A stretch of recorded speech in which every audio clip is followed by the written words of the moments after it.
Karma pala itu, karma itu perbuatan, pala itu buah atau hasil. Nanti istilah pala ini diadopsi ke bahasa Indonesia jadi pahala. Pahala itu sebenarnya hasil. Kalau kamu rajin, pahalamu adalah IP-mu tinggi, itu pahala. Kalau kamu kerja serius, kamu akan kaya, itu pahala. Karma pala itu berarti buah dari perbuatan, baik yang telah dilakukan maupun yang akan dilakukan. Hati-hati ya, akan dilakukan itu berarti masih di pikiran, itu juga ada karmanya. Hati-hati. Jadi pikiran, perbuatan, perkataan itu semua ada karmanya. Jangan dianggap, Pak, itu kan cuma pikiran, saya cuma membayangkan aja loh Pak. Oh, itu ada karmanya juga, entah nanti ada balasannya apa. Makanya Al-Quran fama ya'mal miskola dzarratin khairoyarah dan syarroyarah, itu kan di situ. Miskola dzarrat sangat kecil Pak, saya cuma bayangin dok Pak, nggak tak apa-apain, cuma tak lihat terus tak bayangin. Wow, seandainya itu akan ada balasannya, entah seperti apa, akan ada balasannya. Kalau yang kita lakukan bagus, ya hasilnya akan bagus, buahnya akan bagus. Tapi kalau jelek, ya buahnya akan jelek. Kalau bayangan pikiranmu yang jelek, yang tidak seharusnya, nanti buahnya juga akan jelek dan tidak seharusnya. Kalau memang itu seberat zarrah, ya nanti karmanya juga seberat zarrah, sangat kecil. Kalau besar, ya karmanya juga sangat besar. Tapi ada orang itu Pak yang cuahat mulai lahir sampai mati nggak dibalas-balas, dia akan lahir kembali. Tidak ada yang tidak dibalas. Semua akan muter sampai karmamu habis, maka putaran lahir kembali akan terus. Kalau sudah habis ya sudah. Tapi kalau tidak habis-habis ya terus. Kamu lahir kembali jahat lagi, lahir kembali jahat lagi, ya muter. Jadi perhatikan sangat semua aktivitasmu, karena dia akan kembali pada dirimu sendiri. Makanya kalau orang Jawa nyebut ojo kuatir Gusti Allah ora sare. Maksudnya apa? Segala perbuatan, meskipun kamu nggak ingin balas, kalau itu jelek akan terbalas dengan sendirinya. Entah kapan, entah dalam kondisi apa, entah seperti apa.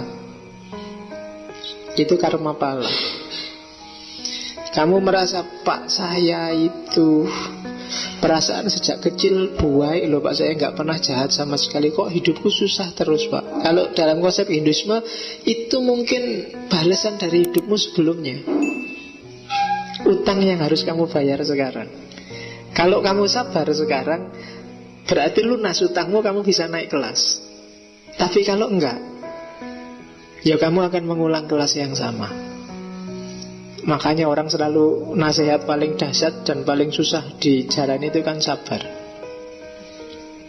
Sabar le, Gusti Allah ora sare. Itu mungkin tidak cuma berhubungan dengan hidupmu hari ini dan sekarang, tapi hidup dulu dan yang akan datang mungkin juga gitu.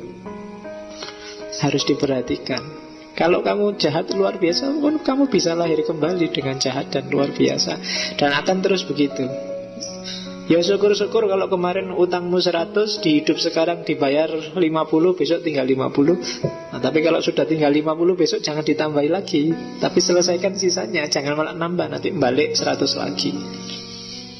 Nah itu karma. Kausalitas kalau dalam bahasa filsafat, sebab akibat. Kalau kamu yang bikin sebab, terimalah akibatnya. Itulah. Makanya di bahasa Indonesia ada istilah tanggung jawab. Jawab itu kan belakangan. Apapun yang kamu lakukan harus berani menanggung jawabannya. Maksudnya apa? Menanggung akibatnya. Tanggung jawab itu kan tanggung akibat. Jangan mau enaknya saja, itu kan. Akibatnya juga harus mau kamu tanggung. Nah, kalau di Hindu ada 3 jenis karma pala, ada sangcita karma pala. Sangcita karma pala itu seperti tak jelaskan tadi, balasan dari kehidupanmu sebelumnya. Ada prarabdha karma pala, itu balasan kamu baik sekarang dan dibalas sekarang langsung. Kamu jujur sekarang dan kamu sukses sekarang. Itu prarabdha. Dan yang ketiga, kriyamana karma pala. Kamu baik sekarang tapi balasannya besok di kehidupan yang akan datang. Kamu jahat sekarang dan balasannya besok di kehidupan yang akan datang. Jadi hidup kita isinya itu. Oke, terus karma pala saya bilang tadi bolak-balik ada hubungannya dengan reinkarnasi, kelahiran kembali. Ini nanti yang disebut samsara. Jasad kalau sudah mati hancur, tapi jiwa tidak. Jiwalah nanti yang akan menanggung semuanya. Itu reinkarnasi. Jiwalah nanti yang lahir kembali, masuk ke tubuh yang baru. Dan siklus ini terus sampai tadi puncaknya namanya moksa itu. Tadi kalau sudah moksa berarti jiwa sudah bebas dari keterikatan, sudah bebas dari utang-utang dunia, maka dia bisa bersatu dengan Brahman. Dan yang bisa kayak gini itu manusia. Bahkan dewa atau malaikat pun kalau pengen bersatu dengan Brahman, dia harus turun level. Makanya di cerita-cerita India itu kan banyak yang turun level. Dewa terus jadi manusia, terus naik lagi. Malaikat turun level jadi manusia. Kalau kayak film-film barat itu terus naik lagi. Itu reinkarnasi. Di Quran banyak ayat-ayat yang indikasinya reinkarnasi, cuma nggak perlu saya sebut, nanti rame mesti. Kamu cukup ngerti ini sebagai ideologi Hinduisme. Tapi ada namanya, kalau dunia psikologi modern, ada namanya past life regression. Ini teorinya psikologi. Salah satu cara untuk mengejar kenapa sih orang ini kok depresi, nggak ada sebab apa-apa. Kenapa sih kok orang ini tiba-tiba psikologinya kayak gini. Itu past life regression itu. Kalau Freud psikoanalisis kan dibangkitkan bawah sadarnya. Ini tidak sekedar bawah sadar, tapi bawah sadar yang meluangkan koleksi pengalaman di kehidupan yang dulu. Itu past life regression. Kamu cari dengan keyword itu, carilah di Google lah. Mungkin kalau kamu ingin tahu lebih jauh seperti apa. Syukur-syukur kamu bisa latihan. Jadi ada caranya. Mungkin kamu pernah ngalami semacam deja vu.